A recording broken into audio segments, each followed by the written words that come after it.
واحدة وخلق منها زوجها وبث منهما رجالا كثيرا ونساء واتقوا الله الذي تساءلون به والأرحام إن الله كان عليكم رقيبا يا أيها الذين آمنوا اتقوا الله وقولوا قولا سديدا يصلح لكم أعمالكم ويغفر لكم ذنوبكم ومن يطع الله ورسوله فقد فاز فوزا عظيما أما بعد فإن أصدق الحديث كتاب الله وخير الهدى هدى محمد صلى الله عليه وسلم وشر الأمور محدثاتها وكل محدثة بدعة وكل بدعة ضلالة وكل ضلالة في النار أعاذنا الله وإياكم من النار.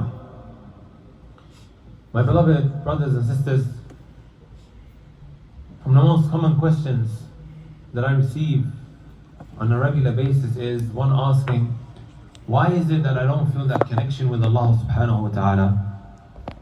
Why is it that I don't feel that love that I should have for my Creator, Allah subhanahu wa ta'ala, the Almighty Sustainer? I want to have a relationship with Allah subhanahu wa ta'ala. I want to taste the sweetness of ibadah. And likewise from the parents, they ask, I want my child to have that connection with Allah. When I tell him not to do something, he doesn't end up doing it. Why is it that they don't have the relationship that they should with Allah subhanahu wa ta'ala? And I hope to, inshaAllah ta'ala, in this khutbah, to elaborate on this bi'idhnillahi al-bari. My beloved brothers and sisters, there is a hadith that should frighten every parent, someone who has been given a responsibility with regards to his children.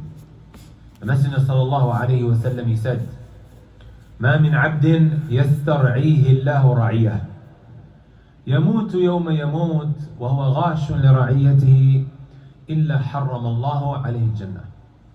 There's not an individual who has been given responsibility, i.e. here his kids. The day when he dies as someone who's a ghash, someone who deceived his children. Why would somebody deceive his children? Why would someone deceive his children before departing from this world? And then the Messenger sallallahu alayhi wa sallam, he tells us, إِلَّا حَرَّمَ اللَّهُ عَلَيْهِ الْجَنَّةِ, except that Allah subhanahu wa ta'ala will make the Jannah haram upon this individual. What is it that he failed in? Was it because he didn't put a roof over their heads? No, this is not what the Messenger sallallahu alayhi wa sallam is speaking about. Even though this is something that is extremely important. Is it because he did not financially put them in a good position? No, this is not again what the hadith is speaking about, even though it is extremely important. Right? And one is applauded for looking after their family, making sure that they are financially in a good place. This is something that he is praised for, commended for. But the hadith is not speaking about this, my brothers and my sisters. So how does an individual now die as having deceived his children? Where Allah subhanahu wa ta'ala makes the Jannah haram upon him. The Messenger sallallahu alayhi wa sallam, he said, وَلَمْ يُحِطْهَا بِنُصْحِهِ. He did not advise them accordingly. He did not give them the correct Islamic education. If we are honest with ourselves, my brothers and my sisters, the first step to solving a problem is to identify that there is a problem. It's one thing identifying the problem, it's another finding the solution. However, if we are in denial, my beloved brothers and sisters, we will not even think about the solution that is needed to help us navigate and maneuver around these challenges that we as a community on a societal level is facing. Right? We are under attack, let's be honest, my brothers and my sisters. Right? There is a war against the mind of this child. They go to these universities, which I call a breeding ground for kufr, shirk, feminism, liberalism, secularism, and of course the Rainbow Team are extremely active, right? Extremely active, shoving down their throats and rubbing on their faces that which was abnormal once upon a time. And I'm just quoting how society looked at these things in all of these years that have gone past. Anyways, my brothers and my sisters, they go to these schools where their minds are polluted and their brains are hijacked. However, when they come home, my brothers and my sisters, what is it that we do now to better their understanding of the deen, to change their worldview, to have an impact on it, right? They are in need of Islamic education more than any time in history, right? In previous times, my brothers and my sisters, if we look through the Quran as to why Allah Azza wa Jal destroyed, right, the people of Madian, the people of Hud, the people of Thamud, the people of Lot, right? Would you agree, my brothers and my sisters, in this time, we have so many of these reasonings as to why Allah subhanahu wa ta'ala destroyed these past nations. Every now and again there would be that which these societies spread and engaged in, and Allah Azza wa Jal destroyed them for it. You could maybe count the problems that they had on one hand, and Allah Azza wa Jal punished them for it. However, in today's day and age, it's on a completely different level, and I don't think I need to spell that out, my brothers and my sisters. Today, my brothers and my sisters, a child comes home, right? Do we ever engage with these children that may have been polluted when they went to school, right? Some parents, the only relationship that they have with their children is the back of the hand. Tarbahtin, as they say in Somali language. Only when he's done something wrong, this is when he engages with him or converses with him, pulls him into a meeting. Say, what about the rest of the time? There are some parents, my brothers and my sisters, every single night, and it's not easy, and nothing in life comes easy. They sit with them, not because they've done something wrong. Let me just engage with them. Let me see how they're doing, right? One of the benefits that we can take from Surah Yusuf, right at the beginning, when he saw that dream, إِنِّي رَأَيْتُ أَحَدَ عَشَرَ كَوْكَبًا وَالشَّمْسَ وَالْقَمَرَ رَأَيْتُمْ لِي سَاجِدِينَ. I saw 11 stars, the sun and the moon, all prostrating to me. Remember, Yusuf had a lot of brothers. He had many brothers. But as soon as he saw that dream, who did he go running to? None other than his father, Yaqub. Right? Alayhi salatu wassalam. That shows us that he was extremely comfortable around him. He could have chosen to go to his brothers, but the father was the closest to him. Right? Again, a common question that parents tend to ask, why is it that my child doesn't want to maybe have that friendly relationship with me, but he wants to go with others? Maybe, my beloved brothers and sisters, simply because there is no connection there. We barely ever speak to them, or barely ever have a good time with them. They might be at home, right? And we are busy with the TV. Again, let's just be honest with ourselves. We are busy watching series after series after series on Netflix, and we don't want them to distract us. So watching the TV, series after series after series, Netflix, Amazon, Hollywood, Bollywood, Somaliwood, right? While the children, they want attention, and every child wants and craves attention, right? What do? We give them these gadgets, these electronic gadgets. أنا مشغول وأنت, busy yourself with that, right? Now, my brothers and my sisters, the child doesn't have two parents anymore. It's not just two. It's not just two parents. The child has three parents. The mother, the father, and also these gadgets. These gadgets, these electronic iPads and phones and whatever have you, are shaping the way they end up becoming as human beings, with all that which they keep laying their eyes on. An auntie one time called me and she said, Muhammad, please speak to my daughter. I was like, why? What does she do now? She's asking me to buy her a miniskirt. تعرفون miniskirt? I think everyone knows what miniskirt is, right? What women wear when they go to the club. The auntie saying to me, I don't wear it, her sisters don't wear it. Why does she want to wear it? Like this child, she spends the majority of her time on TikTok. What is she looking at? The parent has no idea. These fasiqat, these fajirat, right? These women who wear these very revealing clothes, and she keeps looking at it all the time, and then she becomes desensitized to it. What does desensitization mean? My brothers and my sisters, there are people, the moment they hear a bit of music, It makes them feel uncomfortable because they're not used to hearing it.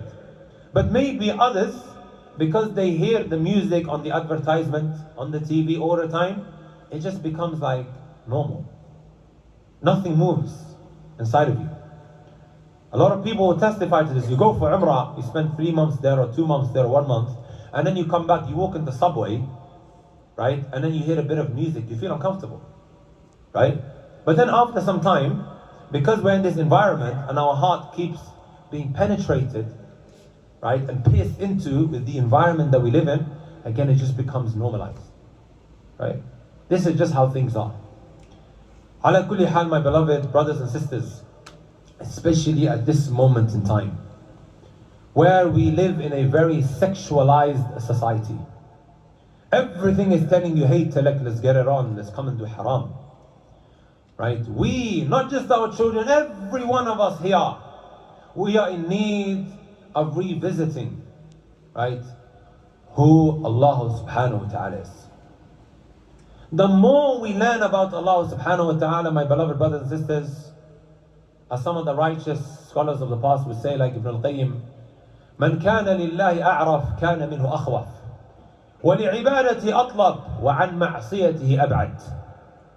Whoever has more knowledge of Allah subhanahu wa ta'ala, this individual, my brothers and my sisters, will be a lot more conscious of Allah Jalla fi'ala. And he will be a lot more inclined in doing acts of worship, right? And he will be further away from sinning. At-Tawheed, monotheism, my brothers and my sisters. We will not be able to maneuver and navigate around these modern day ideologies and a lot of these temptations that is inviting us to a zina, except by knowledge. And knowledge, my brothers and my sisters, knowing who Allah subhanahu wa ta'ala is. And the only source of knowledge that we have of Allah is none other than His names and attributes. My brothers and my sisters, in the second part of the khutbah, I'm going to read out personal messages that I've received of young people who are sick and tired of the sins that they are falling into, not knowing why this is actually happening to them.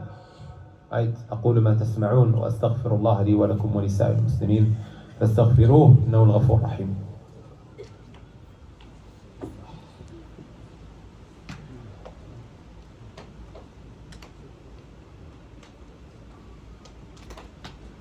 الحمد لله وكفى والصلاة والسلام على النبي المصطفى المجتبى.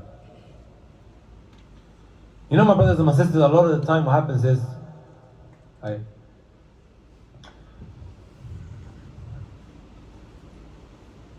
we tell people, don't do this, don't do that, right? We tell them this is haram, this is halal. And then we begin to think that Islam is so rough and tough. Why is Islam so restrictive? Even the shabab, I speak to a lot of them. Once upon a time they thought to themselves, you know, Islam is stopping me from enjoying myself. I want to have a relationship with her, and then there's Moli, or Molvi, or the Sheikh, right? He's telling me don't do it. When everyone is enjoying themselves on a Friday night, and he's telling me stay at home, right? You know what I say to them now? Like, I told you this and you don't want to take it, go do as you wish. Go do as you wish, right? Maybe you will join this long queue of young brothers and sisters who are messaging me saying, I fell into this haram and now I'm absolutely devastated. I need a way out. Remember this, my brothers and my sisters.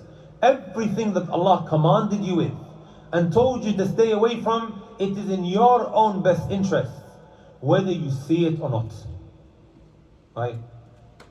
This is just one of the emails that I received the other day. 20-year-old man, this is the title. Zina is written on there. You know what he says? Assalamu alaikum Shaykh, please can you help me? I've done zina for almost a year now with many, many girls. I am completely broken, empty, and I don't want to live anymore. My family doesn't know what I've done, only my mother. Everyone who looks at me says I look lifeless. I've lost my appetite for food, lost the will to go on. I really need some advice, please. Messages are many, my brothers and my sisters. Assalamu alaikum, I'm an 18-year-old girl. I was a good Muslim, I was working on my deen, I prayed fard, sometimes sunnah even. I started rewatching my sinful past and I started missing it. I stopped praying, I stopped being religious, I have no idea what's happening to me, why I've become such a bad person now, what the hell happened? This wasn't supposed to happen ever. Was this ever supposed to happen? I'm so deeply unhappy. I am so regretful and I don't have the stability or the motivation to go back, and I don't think I can. Right?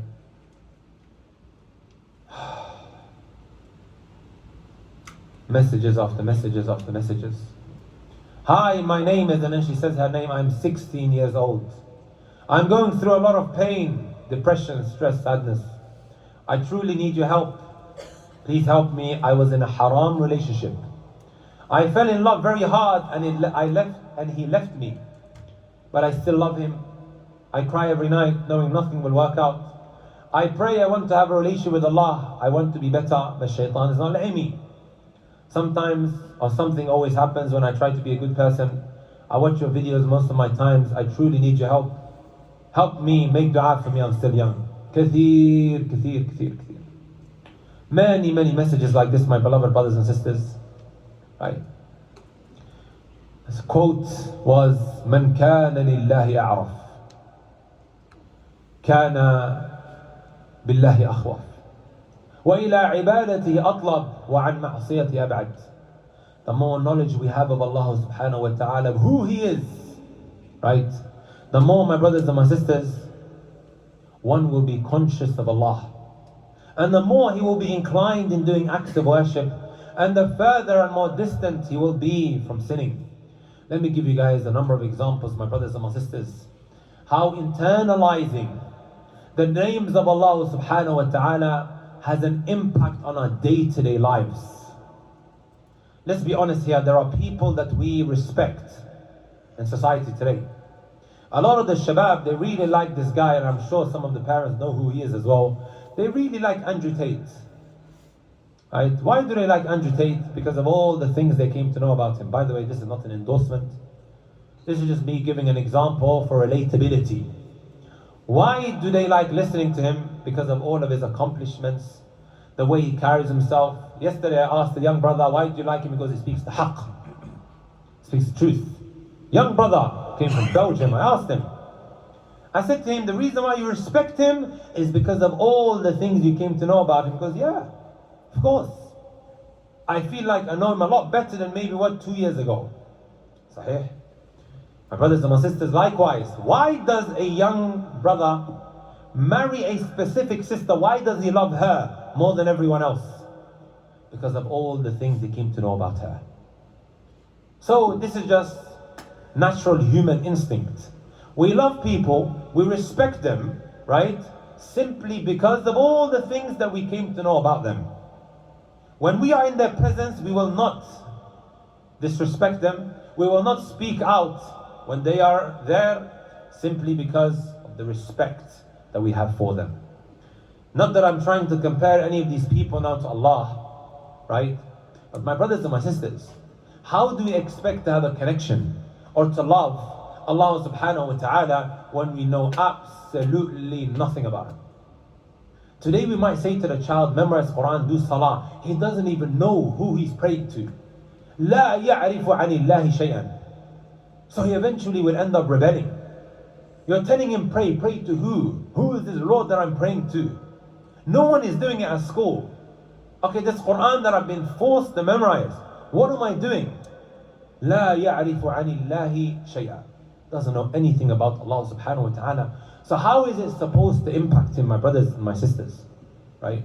I'll give you guys an example of a lady who was very conscious of Allah. Ibn Rajab rahmatullahi alayhi, he mentions this, right? They were in a Sahara. They were in a desert, and there was a male and a female Bedouin. A male and a female Bedouin. He tried to seduce her, right? He tried to, right, make love with her. And then he noticed that she was getting a bit scared. He said to her, "Mimma takhafin?" Why are you scared? Right? لا يرانا إلا الكواكب. The only thing that can see us is what? The stars. لا يرانا إلا الكواكب. Right? She turned around to him. This is someone who understood who Allah Azza wa Jal is. Even when I'm in private, Allah subhanahu wa ta'ala is still watching me. Her response to this man was, أين مكوكبها وخالقها? Where's the one that created these stars? أين باريها? It shook this man. A woman that understood who As-Sami', Al-Basir, Al-Raqib, right? The one who's watching over me, that knows every step that I take and every move that I make. When you're under the blanket, even young and old, right? Sometimes even the husband, he's looking at haram and he's watching his wife. She can't see me, let me just quickly look at it. Have we really internalized who Allah Azza wa Jal is? And him being al-muntaqim, the avenger, that Allah subhanahu wa ta'ala will hold us to account for everything that we do. A lot of the time, when we sin, my brothers and my sisters, we think that the only time you have to answer to Allah is when you meet Him on Yawm al-Qiyamah. And that the sins are not going to come back to haunt us. The sins, my brothers and my sisters, have a consequence. It begins to affect us in so many different ways. Knowing that Allah Azza wa Jal has the capability, right, to swallow you inside of the earth and to remove some of your body parts and that which we take for granted. I have a friend, my brothers and my sisters, at Dhuhr time he was in Stamford Bridge, the Chelsea Stadium. By evening he lost his ability to walk, to talk, to hear, right? He lost it. He was in a wheelchair. Not because of a car crash, but he lost everything. Allah tells us in the Quran, وَلَوْ شَاءَ اللَّهُ لَذَهَبَ بِسَمْعِهِمْ وَأَبْصَارِهِمْ إِنَّ اللَّهَ عَلَى كُلِّ شَيْءٍ قَدِيرٌ. If Allah wanted, He would remove your ability to hear and your ability to see. Understanding the qudra of Allah subhanahu wa ta'ala. This is instilled within them, and it is repeated and repeated and repeated of who Allah Azza wa Jal is. The more they learn, or the more they keep hearing about it, the more that it becomes a part of an individual. And that's with anything, my brothers and my sisters. Right? Another example, my brothers and my sisters, that I really, really like to mention. And this is a love story. Umar ibn Khattab radiallahu ta'ala anhu one night was patrolling the streets of Medina, and then he got very tired. Him and his servants, the people that were working with him. I'm going to finish with this. When he got tired, he began to lean on one of the houses. And of course, the houses back then were not like the houses today. You can hear the conversations that are taking place. So a conversation was taking place between a mother and her daughter. The mother says to her, Ya bunayyati, get up, oh daughter, go and mix water with milk so they can sell more in the morning. She says to her, Mother, have you not heard what Umar ibn Khattab radiallahu ta'ala anhu sanctioned or passed as a law this afternoon? Right?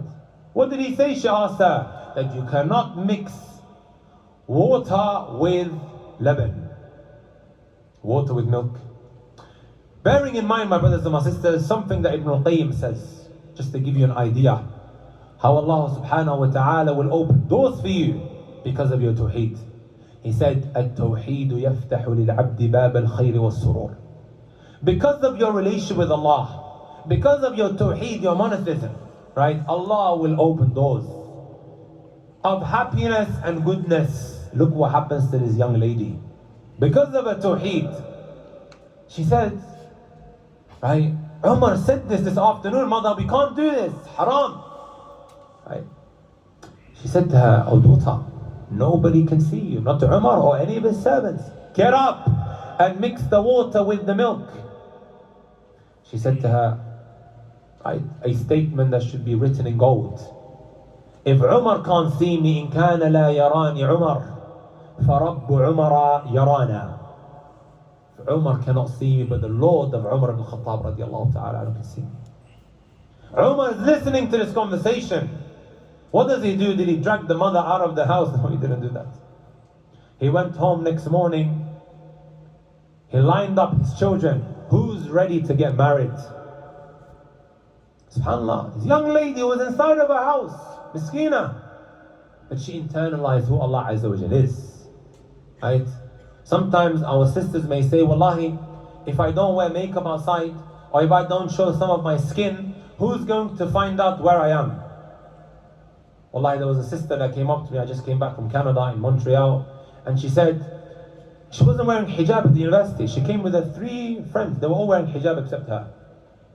She said, please brother, advise me. I want to wear the hijab, but my mother is stopping me from wearing the hijab. I asked some of the brothers, why would they do that? Because it's very well known in certain cultures that they want them to show their hair and their beauty so they can eventually end up getting married and find love. Right? Sometimes the sisters, they feel the need to do this. Right? ماذا حصل? What happened, my brothers and my sisters? Umar lined up his sons. Isam said, I am ready. And Isam ended up getting married to this righteous young lady. What did Ibn Qayyim say? التوحيد يفتح للعبد باب الخير. Tawheed opens the door of goodness and happiness. Are you telling me she never got happy when she got married? Where did it all stem up from? Her being conscious of who Allah Azza wa Jal is. He can see me, right? Later on, my brothers and my sisters, they had a daughter called Layla. She ended up getting married. They eventually ended up having a son called Umar ibn Abdul Aziz.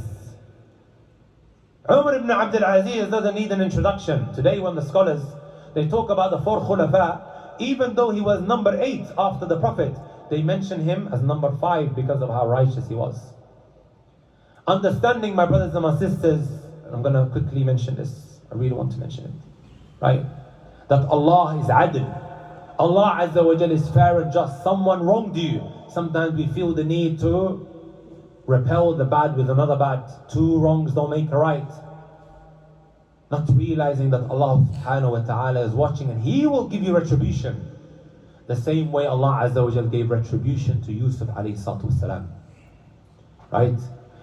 His brothers, they used their hands right to throw him in the well. And the wife of Al-Aziz, she accused him with her tongue. He did this, he did that, when he never done anything. Yusuf just done the right thing. Eventually, later on, look how fair Allah is.